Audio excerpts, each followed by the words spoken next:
Hello everyone, welcome to Aakash. I am Umesh Oila, your career counsellor here at Aakash. So हमारी जो video sessions अभी ongoing है, उसी सीरीज में आज की जो वीडियो हमारी रहने वाली है वो रहने वाली है मध्य प्रदेश स्टेट के ऊपर। तो इस वीडियो में हम ब्रीफ में डिस्कशन करेंगे स्टेट काउंसलिंग के बारे में। मीन्स कि जो एमपी का नीट यूजी का जो स्टेट काउंसलिंग होता है उसमें क्या क्या प्रोसेस हमें फॉलो करना पड़ेगा एंड कौन कौन से स्टेप्स जो हैं वो हमें माइंड में रखने पड़ेंगे। तो हम आज जो डिस्कशन करने वाले हैं वो रहने वाला है हमारा सीट मैट्रिक्स के ऊपर कि एमबीबीएस और बीडीएस में कितनी सीट मैट्रिक्स है, मीन्स कि कितनी सीट्स यहाँ पे अवेलेबल है। कट ऑफ एनालिसिस मीन्स कि जो पास्ट ईयर का जो ट्रेंड होगा, मीन्स कि 2025 में जो कट ऑफ रहा था पर्टिकुलर कैटेगरी वाइज, उसके ऊपर हम डिस्कशन करेंगे। और उसके बाद हम बात करेंगे काउंसलिंग प्रोसेस, मीन्स कि काउंसलिंग रजिस्ट्रेशन फॉर्म फिल करते टाइम कौन कौन से पॉइंट्स को माइंड में रखना है। क्लियर है? देखिए, ऑफिशियल वेबसाइट की अगर हम बात करें देन एमपी का जो ऑफिशियल वेबसाइट है वो है dme.mponline.gov.in। काफ़ी बार क्या होता है कि जब हमारी काउंसलिंग स्टार्ट होती है उस टाइम पे वेबसाइट जो है वो अपडेट भी कर दी जाती है, तो उसके लिए आपको कंटिन्यूसली इसी वेबसाइट में टच में रहना है। अगर कुछ भी चेंजेस अगर होते हैं तो इन्फॉर्मेशन यहाँ पे आपको दिया जाएगा। ओके, चलिए सबसे पहले हम बात करते हैं एमपी स्टेट की एमबीबीएस सीट के बारे में कि एमपी स्टेट में कितनी जो सीट्स हैं वो एमबीबीएस के लिए है। यहाँ पे हम बात करेंगे टोटल सीट्स, उसके बाद गवर्नमेंट कॉलेजेस कितने हैं, गवर्नमेंट सीट्स कितनी हैं, प्राइवेट कॉलेजेस कितने हैं, उन प्राइवेट कॉलेजेस में सीट्स कितनी है। देखिए, अगर आप इस मैप में देख पा रहे होंगे तो हमारे पास टोटल 34 कॉलेजेस हैं एमपी में, और अगर हम सीट की बात करें तो 5600 हमारे पास सीट्स अवेलेबल हैं। अगर सिर्फ गवर्नमेंट कॉलेज की बात करें तो 20 गवर्नमेंट कॉलेज हैं 2900 सीट के साथ, और 14 हमारे पास यहाँ पे प्राइवेट कॉलेजेस हैं 2700 सीट के साथ। क्लियर है? तो अगर हम प्राइवेट कॉलेजेस की बात करें, देखिए गवर्नमेंट कॉलेजेस की अगर बात करें तो गवर्नमेंट कॉलेजेस दो टाइप के होते हैं। एक होते हैं सेंट्रल गवर्नमेंट जैसे कि एम्स, जिपमर और सेंट्रल यूनिवर्सिटीज, ठीक है। और अगर प्राइवेट कॉलेज की बात करें तो वो भी दो टाइप के होते हैं। एक होता है डीम्ड यूनिवर्सिटी जो कि ऑल इंडिया कोटा पे काम करती हैं, ठीक है। और जो डीम्ड यूनिवर्सिटी अगर किसी भी स्टेट में होती हैं तो वो स्टेट काउंसलिंग में पार्टिसिपेट नहीं करती हैं। अगर आपको किसी भी डीम्ड यूनिवर्सिटी में अगर एडमिशन लेना है तो उसके लिए आपको पार्टिसिपेट करना पड़ेगा ऑल इंडिया काउंसलिंग में, ठीक है। उसी तरीके से अगर आपको गवर्नमेंट कॉलेज में अगर आपको सेंट्रल गवर्नमेंट के जो इंस्टीट्यूट्स हैं अगर उनके लिए आपको पार्टिसिपेट करना है तो उसके लिए आपको कहां पर रजिस्ट्रेशन करना पड़ेगा? एमसीसी में, ठीक है। लेकिन अभी हम बात कर रहे हैं सिर्फ मध्य प्रदेश स्टेट काउंसलिंग की।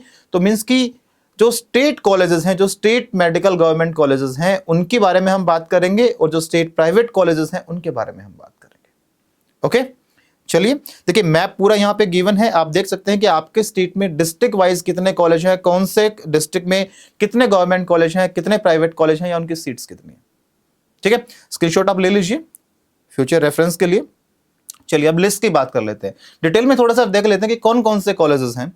लिस्ट आपके यहाँ पे गिवन है, यहाँ पे आपको कॉलेज का नेम गिवन होगा और यहाँ पे आपको सीट्स गिवन होंगी। और अगर हम बात कर ही रहे गवर्नमेंट कॉलेजेस की तो यहाँ पे मैनेजमेंट या उसका टाइप डालने का तो हमें नीड ही नहीं है, ठीक है। चलिए ये सेकंड लिस्ट है।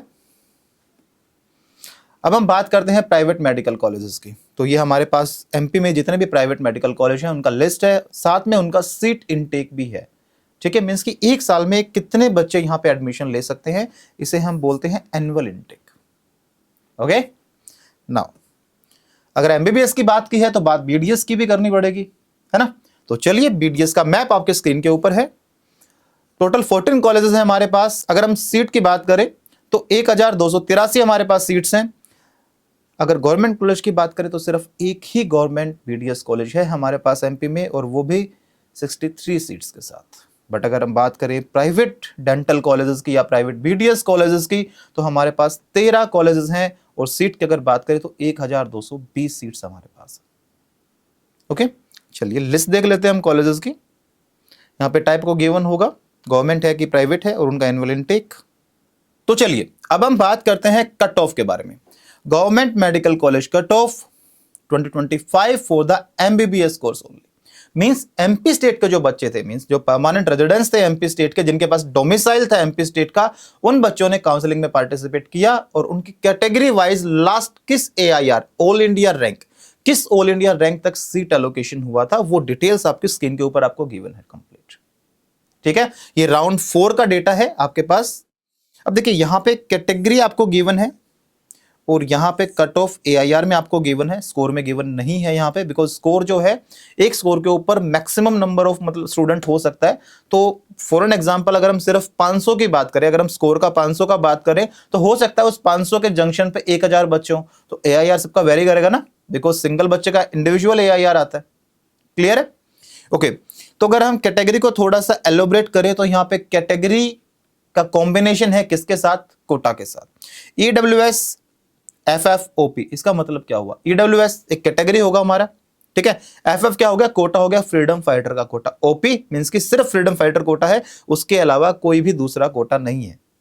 क्लियर है? उसी तरीके से अगर हम GS की बात करें तो GS क्या होता है?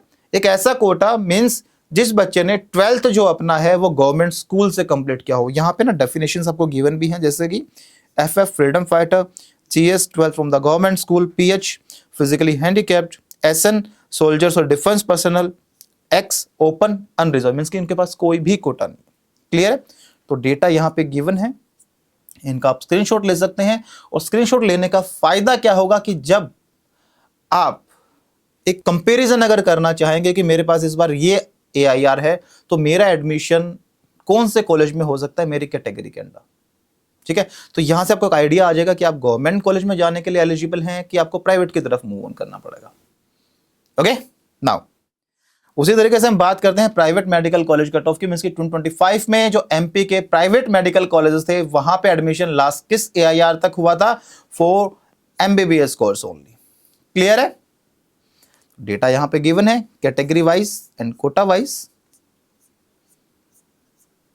ओके स्टूडेंट्स, स्क्रीनशॉट आप ले सकते हैं। नाउ अगर हम बात करें मध्य प्रदेश स्टेट काउंसलिंग के सीट डिस्ट्रीब्यूशन की, कि मध्य प्रदेश में जो सीट डिस्ट्रीब्यूशन वो कैसे होता है? देखिए बेसिकली मध्य प्रदेश में नहीं, हर स्टेट का जो सीट डिस्ट्रीब्यूशन है वो एक ही तरीके से होता है। आप समझ लीजिए, आप किसी भी स्टेट की काउंसलिंग में पार्टिसिपेट कर सकते हैं फिर, ठीक है। चलिए अगर हम बात करें सिर्फ GMC का, मीन्स गवर्नमेंट मेडिकल कॉलेजेस, और कौन से गवर्नमेंट मेडिकल कॉलेजेस? मैं यहां पे बात कर रहा हूं सिर्फ स्टेट गवर्नमेंट मेडिकल कॉलेजेस की। क्लियर है? मीन्स कि यहां पे हम एम्स भोपाल को काउंट नहीं करने वाले, ठीक है। तो हमारे पास जितने भी स्टेट गवर्नमेंट मेडिकल कॉलेजेस हैं, फॉर एन एग्जांपल हमारे पास 10 मेडिकल कॉलेजेस हैं और उन 10 में हमारे पास 100 सीट्स, ठीक है। तो इनका जो डिस्ट्रीब्यूशन होगा वो किस तरीके से होता है बेटा, कि 85% जो सीट है, अब 100 का 85% तो 85 ही हो गया, कि 85% जो सीट है वो सिर्फ उन्हीं बच्चों के लिए रिजर्व है जिनके पास डोमिसाइल होगा कहां का? MP का। क्लियर? तो यहां का जो 15% जो सीट बचा हुआ है वो कहां गया? तो वो हमारे पास आ गया MCC काउंसलिंग में, जिसे हम लोग बोलते हैं ऑल इंडिया काउंसलिंग। क्लियर है? मींस अगर सिर्फ हम एक कॉलेज की बात करें, for an example government medical college Bhopal की बात कर लेते हैं, ठीक है, कोई भी गवर्नमेंट मेडिकल कॉलेज की बात कर लेते हैं MP में, तो उसमें एडमिशन लेने के आपके पास 2 रास्ते हैं। पहला, अगर आपके पास बहुत बेहतरीन AIR है तो आप ऑल इंडिया रैंक के थ्रू जा सकते हैं, बट अगर आपके पास डोमिसाइल MP का है और आपका रैंक थोड़ा सा ज्यादा आ गया है तो आपके पास दूसरा ऑप्शन क्या है कि आप अपने स्टेट की काउंसलिंग में पार्टिसिपेट करेंगे। बिकॉज अगर आपके उस कॉलेज का जो कट ऑफ है अगर 100 AIR गया है ऑल इंडिया में, तो डेफिनेटली वो आपको यहां पे 10,000 तक मिल जाएगा आपकी स्टेट काउंसलिंग में। क्लियर है? तो जो स्टेट काउंसलिंग होती है वो एक बेटर अपॉर्चुनिटी होती है किन बच्चों के लिए? जिनका AIR थोड़ा सा ज्यादा निकल जाता है। क्लियर है? कोई डाउट? गुड। नाउ फी की अगर बात करें तो अप्रोक्स 1 लाख पर एनम होती है, बट एग्जैक्ट फी के लिए जो इंफॉर्मेशन बुलेटिन हमारे रिलीज होंगे काउंसलिंग के रजिस्ट्रेशन के टाइम पे, उसी टाइम पे हमें पता लग पाएगा। ओके, अगर हम बात करें SFI कॉलेजेस की, SFI कॉलेज आप बोल लीजिए, मींस की सेल्फ फाइनेंसिंग इंस्टीट्यूट आप बोल लीजिए, या प्राइवेट मेडिकल कॉलेज इन्हें बोल लीजिएगा, ठीक है। तो उनमें क्या होता है? 85% सीट। अब देखिए इनका जो क्राइटेरिया होता है ना वो अलग अलग होता है प्राइवेट कॉलेजेस का। काफी स्टेट्स ऐसे हैं जिनके 100% सीट्स ओपन होती हैं, कोई भी आगे पार्टिसिपेट करता है, और कुछ स्टेट जो ऐसे होते हैं वहां पे कुछ पाबंदियां भी लगी होती है कि नहीं इतनी सीट हमारी रिजर्व है इन बच्चों के लिए, इतनी सीट हमारी इन बच्चों के लिए रिजर्व है। तो MP एक ऐसा स्टेट है कि वहां पे जो 85% जो सीट हैं वो ओपन है, मींस कि अगर आप आउटसाइडर भी हैं तो भी आप वहां जाके पार्टिसिपेट कर सकते हैं। बट यहाँ पे कंडीशन मेंशन होती है, और वो कंडीशन क्या होती है कि हमें ये देखना पड़ता है कि वो स्टेट ओपन है या वो क्लोज्ड है। ठीक है, अब ये ओपन और क्लोज स्टेट क्या होता है इसके बारे में हम आगे डिस्कशन करेंगे। थोड़ा सा मैं आपको एक हिंट दे देता हूं। अगर कोई स्टेट ओपन स्टेट है तो वहां पे आप प्राइवेट मेडिकल कॉलेज में जाके पार्टिसिपेट कर सकते हैं उस स्टेट काउंसलिंग में। बट अगर वो स्टेट क्लोज है तो आप वहां पे गवर्नमेंट कॉलेज में तो आप पार्टिसिपेट कर ही नहीं पाएंगे, बिकॉज आपके पास दूसरे स्टेट का डोमिसाइल है ही नहीं। और आप प्राइवेट कॉलेज की काउंसलिंग में भी पार्टिसिपेट नहीं कर पाएंगे। क्यों? क्योंकि वो स्टेट क्लोज है। डिस्कशन अच्छे से हम करेंगे आगे। ठीक है, तो इसका जो बचा हुआ 15% जो सीट था प्राइवेट मेडिकल कॉलेज का, वो कहां पे गया? तो वो गया एनआरआई कोटा में। क्लियर है? तो सीट का जो डिस्ट्रीब्यूशन है एमपी स्टेट का, वो समझ में आया? डन। नाउ प्रोसेस की अगर हम बात कर लें तो प्रोसेस में क्या करना होता है? सबसे पहले जैसे हमारे रजिस्ट्रेशन फॉर्म ओपन होंगे, हमें ऑनलाइन अप्लाई करना पड़ेगा mponline.gov.in पे। क्लियर है? आपको अपने सारे डॉक्यूमेंट्स वहां पे सबमिट करने पड़ेंगे। इसकी कंप्लीट प्रोसेस आपको ये करना पड़ेगा। और जब आप ये प्रोसेस कंप्लीट कर देंगे तो उसके बाद एक लिस्ट पब्लिश होता है जिसे हम बोलते हैं स्टेट रैंक। क्लियर है? फॉर एन एग्जांपल आपका AIR 100 है नीट यूजी में। ठीक है, ये आपका ऑल इंडिया रैंक हो गया। और हो सकता है कि आपका रैंक 1 आ जाए किसमें? एमपी की स्टेट रैंक में। तो स्टेट रैंक जो होती है वो हमेशा डिफरेंट रहेगी ऑल इंडिया रैंक से। क्लियर है? और आपको चेक करना है जब आपका नाम स्टेट रैंक की लिस्ट में है तो फिर आपको ऑनलाइन चॉइस फिलिंग करनी होती है कि आप कौन कौन से कॉलेज को चूज करना चाहते हैं। और ये प्रोसेस करने के बाद आपको फाइनल सबमिट करना होता है। और उसके बाद जो लिस्ट पब्लिश होती है उसे हम बोलते हैं अलॉटमेंट ऑफ एडमिशन। मींस कि एक पर्टिकुलर कॉलेज का नाम आपको दे दिया जाएगा कि आपकी रैंक के अकॉर्डिंग आपको ये कॉलेज अलॉट किया गया है, और उस अलॉटेड कॉलेज पे आपको जाना पड़ेगा। आपको करना पड़ेगा क्या? Physically report. मींस कि रिपोर्टिंग जो है नीट यूजी में वो ऑनलाइन पॉसिबल ही नहीं है। ठीक है, कोई ऑप्शन ही नहीं हमारे पास ऑनलाइन का। तो जो रिपोर्टिंग आपको करनी पड़ेगी वो आपको करनी पड़ेगी हमेशा ऑफलाइन। और कहां करनी पड़ेगी? जो कॉलेज आपको अलॉट हुआ है, और वो भी ओरिजिनल डॉक्यूमेंट्स के साथ। क्लियर है? ओरिजिनल डॉक्यूमेंट आपको वहां पे सबमिट कराने पड़ेंगे, साथ में आपको फी का DD या UPI या नेट बैंकिंग से आपको उनको पे करना पड़ेगा। क्लियर है? डन? ओके। नाउ अगर हम बात करें एलिजिबिलिटी की अगर हम बेसिकली बात करते हैं तो मींस अगर वहां के 85% सीट्स को क्लेम करना चाहते हैं किसमें? GMC में, तो क्या एलिजिबिलिटी होनी चाहिए, हम उसके बारे में बात कर रहे हैं। ठीक है, तो candidate must have the domicile certificate of MP state. एक ही कंडीशन है कि जो कैंडिडेट है उसके बाद डोमिसाइल सर्टिफिकेट होना चाहिए कहां का? MP स्टेट का। तभी वो 85% सीट्स को क्लेम कर पाएगा। कहां पे? गवर्नमेंट मेडिकल कॉलेजेस में। फॉर एन एग्जांपल, अगर आप MP स्टेट के रहने वाले हैं बट किसी भी कंडीशन की वजह से आपके पास वहां का डोमिसाइल नहीं है, तो भी आपको एक ओपन कैटेगरी कैंडिडेट काउंट किया जाएगा और आप सिर्फ पार्टिसिपेट कर पाएंगे प्राइवेट मेडिकल कॉलेजेस के लिए। और वो भी कब? राउंड 2 में। बिकॉज MP स्टेट का जो राउंड 1 होता है उसमें MP स्टेट बिहेव करता है एज ए क्लोज स्टेट। अब इसका मतलब क्या हुआ? इसका मतलब यह हुआ कोई भी आउटसाइडर बच्चा, मींस जो MP स्टेट से बिलोंग नहीं करता है, सीधी सी बात है, जिस बच्चे के पास MP स्टेट का डोमिसाइल नहीं है वो आउटसाइडर है। क्लियर है? तो जो भी आउटसाइडर बच्चा होगा वो राउंड 1 में पार्टिसिपेट ही नहीं कर पाएगा। क्लियर है? तो अगर कोई भी आउटसाइडर बच्चा अगर पार्टिसिपेट करना चाहता है MP स्टेट के प्राइवेट मेडिकल कॉलेज के लिए, तो उन्हें अपना रजिस्ट्रेशन फिल करना पड़ेगा। कब? जब राउंड 2 की काउंसलिंग शुरू होती है। ओके, तो ओपन स्टेट क्या होते हैं समझ में आया? ओपन स्टेट वो होते हैं कि जहां पे कोई भी आउटसाइडर बच्चा वहां के प्राइवेट मेडिकल कॉलेजेस के लिए काउंसलिंग में पार्टिसिपेट करने के लिए एलिजिबल होता है, सिर्फ प्राइवेट मेडिकल कॉलेज में। और क्लोज स्टेट क्या होते हैं कि जहां पे कोई भी बाहर का बच्चा जो है वो एलिजिबल ही नहीं है, वो उनको परमिशन ही नहीं देते। क्लियर हुआ?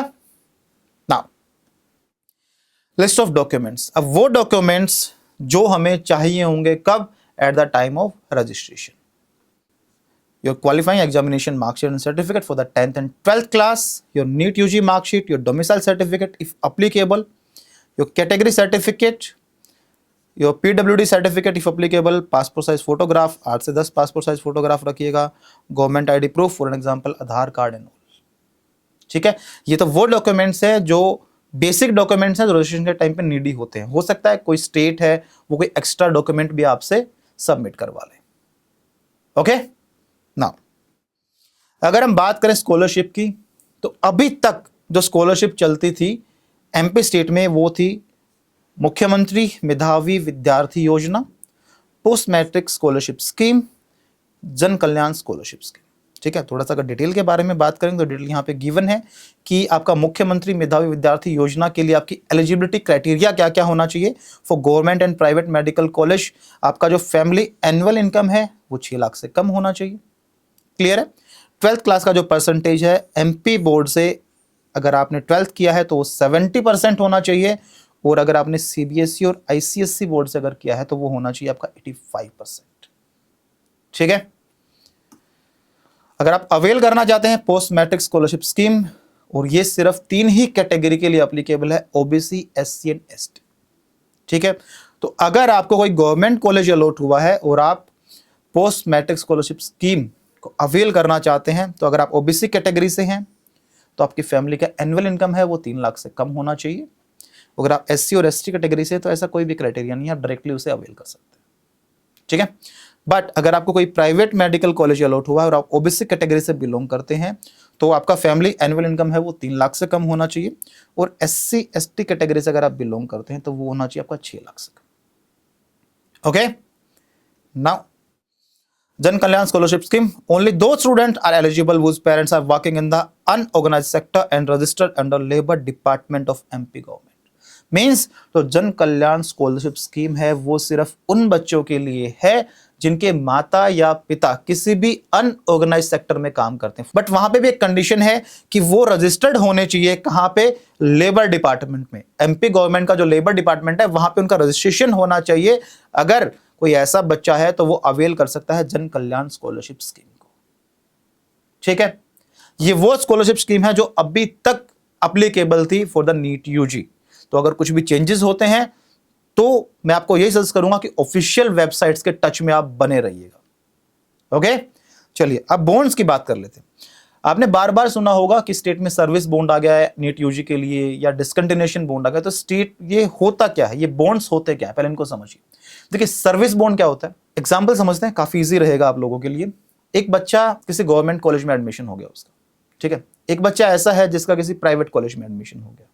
एक बच्चा ऐसा इसका प्राइवेट कॉलेज में एडमिशन हुआ बट एनआरआई कोटा के थ्रू हुआ। अब देखिए तीनों बच्चे सेम कैरिकुलम सेम सिलेबस को फॉलो करने वाले हैं, है ना। लेकिन जिस बच्चे का एडमिशन हुआ गवर्नमेंट कॉलेज में उसने फीस कितना दिया साल का? मैक्सिमम 1 लाख रुपए। और जिसका प्राइवेट कॉलेज में हुआ हो सकता है 10 से 12 लाख रुपया, और जिसका एनआरआई कोटा के थ्रू हुआ है 20 से 25 लाख रुपए। तो सबसे बेनिफिट में कौन सा बच्चा रहा? कौन सा बच्चा रहा? जिसका एडमिशन गवर्नमेंट कॉलेज में हुआ है। ठीक है, तो जो सर्विस बॉन्ड होता है ना, सर्विस बॉन्ड जो होता है वो बेसिकली सिर्फ गवर्नमेंट कॉलेज में एप्लीकेबल होता है, बट एमपी में ऐसा नहीं है। क्यों? बिकॉज एमपी में अगर आपका प्राइवेट कॉलेज में भी एडमिशन होता है तो भी आप स्कॉलरशिप अवेल कर सकते हैं। तो यहां की कंडीशन क्या है वो आपको बताता हूं। For government and private medical colleges without scholarship, अगर आपने कोई भी स्कॉलरशिप नहीं ली है तो आपके लिए कंडीशन क्या है? Service bond 1 year. अब ये सर्विस बॉन्ड एग्जैक्टली क्या होता है कि वहां की जो गवर्नमेंट होती है ना वो आपको ये बोलती है कि अगर आपने हमारे स्टेट से गवर्नमेंट मेडिकल कॉलेज से अगर आपने पढ़ाई की है, आपने अपने एमबीबीएस की डिग्री ली है, तो एक आपकी डिग्री जब कंप्लीट हो जाएगी उसके बाद आपको एक पर्टिकुलर टाइम पीरियड के लिए हमारे साथ मिलके और हमारा जो राज्य है उसकी सेवा में आपको अपना टाइम देना पड़ेगा एज ए डॉक्टर। इसे बोलते हैं सर्विस बॉन्ड। और अगर आप ऐसा करने से मना करते हैं तो कोई इश्यू नहीं है, आपको एक पेनल्टी पे करनी पड़ेगी, आप पेनल्टी पे कीजिए और आप फ्री। क्लियर हुआ? तो ये होता है सर्विस बॉन्ड। तो देखिए अगर गवर्नमेंट और प्राइवेट मेडिकल कॉलेज में आपका एडमिशन होता है बट आपने कोई भी स्कॉलरशिप को अवेल नहीं किया है तो आपका जो सर्विस बॉन्ड है वो है 1 ईयर। और अगर आप ये बॉन्ड तोड़ते हैं, अगर आप ये सर्विस नहीं करना चाहते हैं तो बॉन्ड अमाउंट रहेगी 10 lakh for the unreserve category, means कि जनरल के लिए 10 लाख रुपया, और 5 lakh for the reserve category, और 5 लाख जो रहेगा वो ओबीसी, एससी और एसटी के लिए होता है। ओके, बट सेकंड कंडीशन, अगर आप गवर्नमेंट और आपने गवर्नमेंट मेडिकल कॉलेज में लोकेशन पिक किया, आपका गवर्नमेंट मेडिकल कॉलेज में एडमिशन हुआ बट आपने स्कॉलरशिप भी अवेल किया, तो आपको जो सर्विस अब यहां पे देनी पड़ेगी ना एमपी गवर्नमेंट को, वो रहने वाली 2 साल की। अगर आप पेनल्टी पे करना चाहते हैं तो 10 लाख रुपए। ठीक है। For the private medical college with scholarship, अगर आपने प्राइवेट मेडिकल कॉलेज में एडमिशन लिया और साथ में स्कॉलरशिप भी अवेल किया है तो 5 साल तक आपको सर्विस देनी पड़ेगी गवर्नमेंट को, ठीक है। सैलरी मिलती है भाई इसकी, ऐसे कोई दिक्कत वाली बात नहीं है, ठीक है। और अगर आप ये बॉन्ड ब्रेक करते हैं तो पेनल्टी आपको पे करनी पड़ेगी बेटा 25 लाख। क्लियर, ठीक है। बट इन सर्विस बॉन्ड्स का जो एग्जैक्ट जो वैल्यू है वो ईयर टू ईयर चेंज होता रहता है। तो जैसे हमारे काउंसलिंग के ब्रोशर आउट होंगे वहां पे क्लियरली मेंशन होगा कि इस कंडीशन में सर्विस बॉन्ड ये रहने वाला है इस साल, इस कंडीशन में ये रहने वाला है, ठीक है। चलिए अब बात कर लेते हैं डिसकंटिन्यूएशन बॉन्ड। तो डिसकंटिन्यूएशन बॉन्ड क्या होता है? ये बेसिकली गवर्नमेंट और प्राइवेट मेडिकल कॉलेज दोनों में ही अप्लीकेबल होता है। और इसका मतलब क्या होता है कि अगर आपका एडमिशन हो गया और आपका सेशन जो है वो स्टार्ट हो चुका है, उसके बाद अगर आप अपना एडमिशन विड्रॉ करते हैं तो आपको एक पेनल्टी पे करनी पड़ेगी, बिकॉज आपने एक सीट खराब कर दी है बिल्कुल। अब देखिए, कोई भी मेडिकल कॉलेज है जिसके पास एक एडमिशन आपका था बट आपने अपना एडमिशन विड्रॉ कर लिया है, तो आने वाले पूरे कोर्स के टाइम ड्यूरेशन में वो सीट तो खाली रहेगी, है ना। तो कॉलेज को नुकसान हुआ, तो पे किसको करना पड़ेगा? आपको ही तो करना पड़ेगा ना। और वो पेनल्टी आपको पे करनी पड़ेगी कितनी? 30 लाख रुपीस, 30 लाख रुपए। क्लियर? तो आई होप ये जो काउंसलिंग प्रोसेस था वो आपको समझ में आया होगा। फिर भी अगर कोई भी डाउट आपके माइंड में आता है तो कोई इशू नहीं है, कमेंट बॉक्स में आप अपने डाउट डाल लीजिए and we are here to help you. Thank you so much and all the best for your future journey.